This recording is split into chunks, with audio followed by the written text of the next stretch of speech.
If you spend any time on the Chinese internet, you've probably seen this claim. Mandarin is only about 100 years old. At first glance, the argument sounds pretty convincing. After the Qing dynasty collapsed in 1912, the newly established Republic of China faced a huge problem. China was a huge country, but people across the different regions spoke varieties of Chinese that were often not mutually intelligible. If the new republic wanted to build a modern nation, then it needed a shared national language. So, in 1913, the government began creating a national standard based largely on Beijing pronunciation and Northern Chinese grammar and vocabulary. And that seems like the beginning of Mandarin. Case closed, right? Huh. But then I asked myself a very simple question. If Mandarin didn't exist before the Republic of China, then what language were Chinese officials speaking for the hundreds, if not thousands of years before that?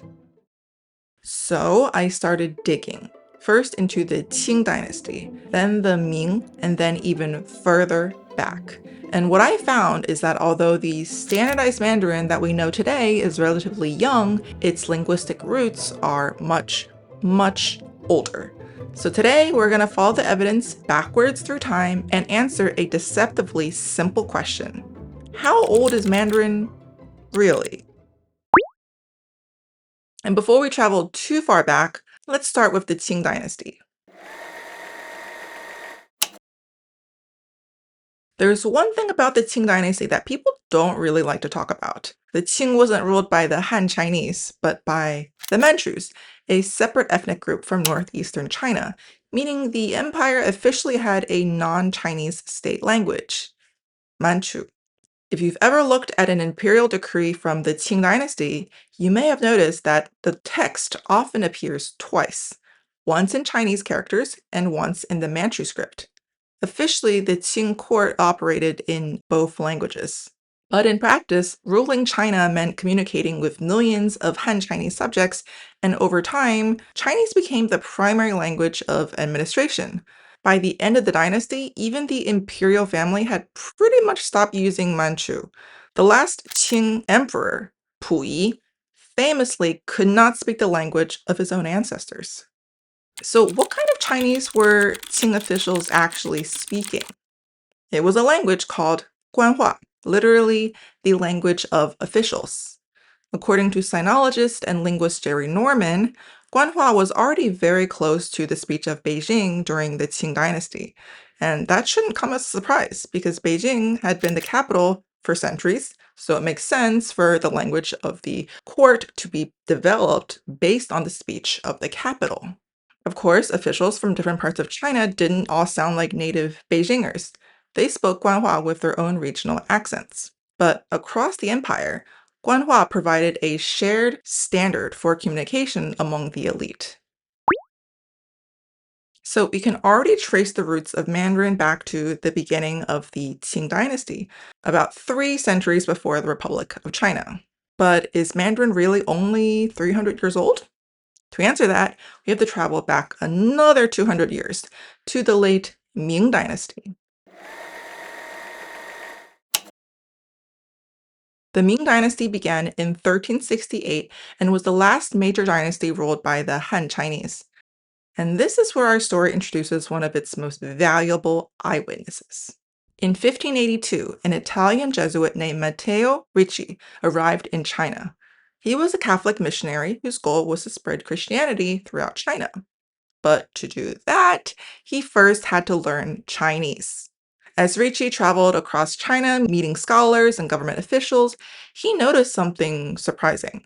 Although local varieties of Chinese were sometimes drastically different from each other, educated officials across the empire had a common spoken language. He later wrote that there is now throughout the empire a spoken language which is common to all. This spoken language at the time was Guanhua, a type of Mandarin, but instead of the Beijing variety we're so familiar with, the Ming era standard was actually more associated with the Nanjing region, which had been the original capital of the dynasty. Ricci, along with other Jesuit missionaries, eventually created textbooks to teach this Guanhua to other Europeans.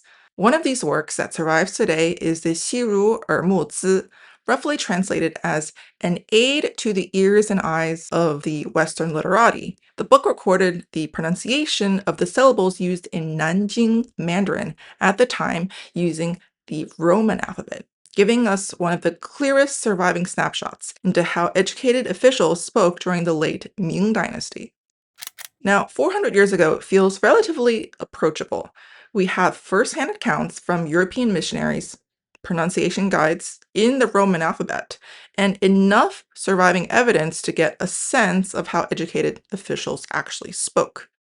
But before the Ming Dynasty, things get a bit murky because the further we go back, the fewer direct records we have of spoken Chinese, which brings us to one of the biggest challenges in historical linguistics.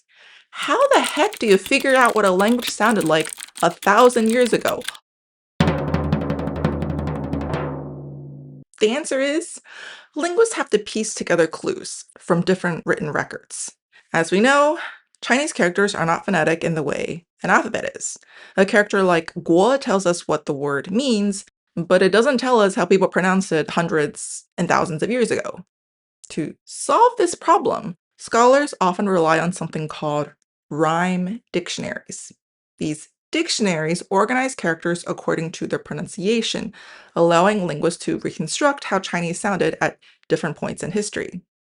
One of the most important rhyme dictionaries for the history of Mandarin is the Zhongyuan Yinyun, compiled in 1324 during the Yuan Dynasty. The Zhongyuan音韵was created as a practical guide for composing Yuan-era opera, which naturally needed words to rhyme. And this is where things get interesting. According to Jerry Norman, the language recorded in the Zhongyuan音韵should be considered Old Mandarin. Of course, nobody at the time was trying to create a new language called Mandarin. The Zhongyuan音韵was simply recording the pronunciation used in northern China during the Yuan Dynasty. It's only when modern linguists compare this sound system with both earlier and later stages of Chinese that we can see how significant it was. Think of it this way. Imagining discovering a 700-year-old manuscript that already contained most of the sound changes separating Latin from modern Italian. You probably wouldn't call it Latin anymore. You would probably recognize it as an early form of Italian. Norman's argument is that something similar happened with Northern Chinese. The Latin of the story is Middle Chinese, the pronunciation system used by educated speakers during the Sui and Tang dynasties from roughly the 7th to 10th centuries. But by the time of the Zhongyuan音韵, enough sound changes had already taken place during the Yuan dynasty that the language was no longer Middle Chinese. According to Norman, it had developed features that define the Mandarin branch today. One of the clearest examples is the disappearance of the entering tone, 入声. In Middle Chinese, many syllables ended in stop consonants like P, T, and K.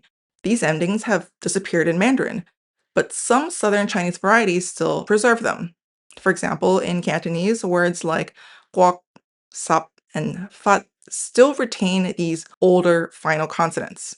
Former entering tone syllables have been distributed into the remaining tone categories, just like they are in modern Mandarin. Another important change was the loss of Middle Chinese voiced initials. Sounds that were once pronounced with voice stops became voiceless stops and affricates. Of course, the language recorded in the Zhongyuan音韵was not identical to modern Mandarin. It still preserved one significant feature from Middle Chinese, the final M sound, which later disappeared in modern Mandarin. Together, these changes show why scholars like Norman considered the language recorded in the Zhongyuan音韵to be Old Mandarin. So at this point, you might think, okay, Mandarin is about 700 years old. But what if I told you that it may go back even further? Recent research suggests that the Zhongyuan音韵in 1324 may not mark the beginning of Mandarin at all. In his 2020 book, A Phonological History of Chinese, Chinese scholar Zhongwei Shen argues that the language recorded in the Zhongyuan音韵was already a later stage of early Mandarin. So what evidence does he have? To answer that, we have to go back to a time when China was politically divided.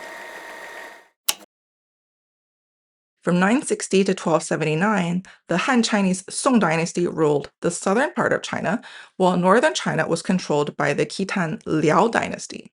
Luckily for us, the Liao rulers of northern China left behind something incredibly valuable: the Khitan Lesser Script, the Qidan Xiaozi, a written system created by the Khitans in 924.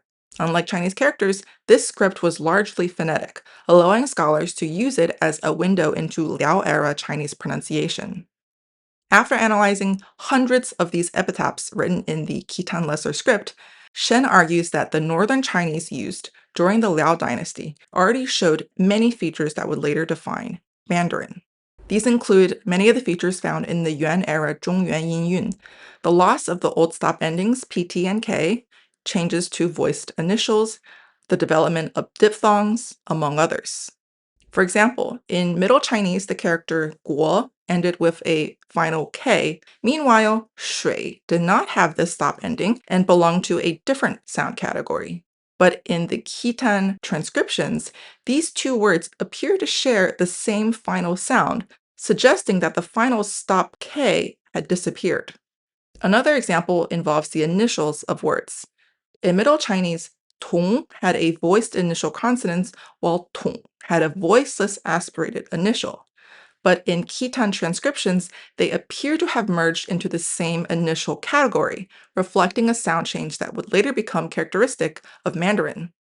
These are only a few examples of the changes Shen suggests, but the overall picture is clear. By the Liao dynasty, Northern Chinese had already significantly moved away from the Middle Chinese sound system and toward one that would eventually become Mandarin. So, how old is Mandarin really?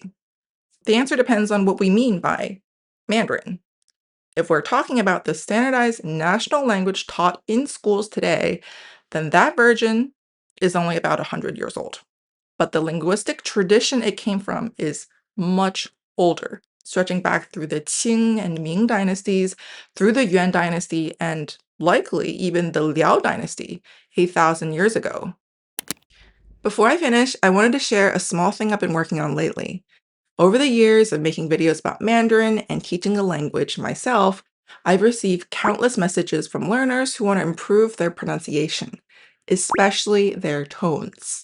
One thing I noticed is that many learners don't lack motivation. What they lack is a way to get useful feedback while practicing. They can listen to native speakers, look up pinyin, and repeat after recordings, but they often still wonder, am I actually saying this correctly? That's why I created Marlow. I wanted to build a tool that could help learners practice real-world Mandarin pronunciation, especially given how tones often change in connected speech. It gives you the actual pinyin and tones for words, phrases, and even whole sentences, and it gives detailed pronunciation feedback on your tones, initials, and finals for every character. And for those of you watching this video, I'm giving you a free 1-week premium trial of Marlow. That means unlimited recordings with feedback. So you can try it out for yourself. The link and the trial code are in the description below. Give it a try and let me know what you think. For as long as I've been making videos on this channel, I've seen people argue that Mandarin lacks the history or cultural depth that other Chinese varieties have. The argument is usually that Mandarin is newer, while varieties like Cantonese or Hokkien preserve the sounds of ancient Chinese better. And there is some truth to that. Different Chinese varieties have preserved different pieces of history. Some preserve older sounds that Mandarin has lost. But on the other hand, Mandarin has also preserved features of earlier Chinese that other varieties have changed or lost. So whether you speak Mandarin, Cantonese, Hokkien, Wu, or any other Chinese variety, I hope you and I can do our part in continuing to pass these languages on to the next generation. They're all equally important parts of our history, and the best we can do is simply use them as much as we can. Thanks for watching, and I'll see you next time. Bye-bye.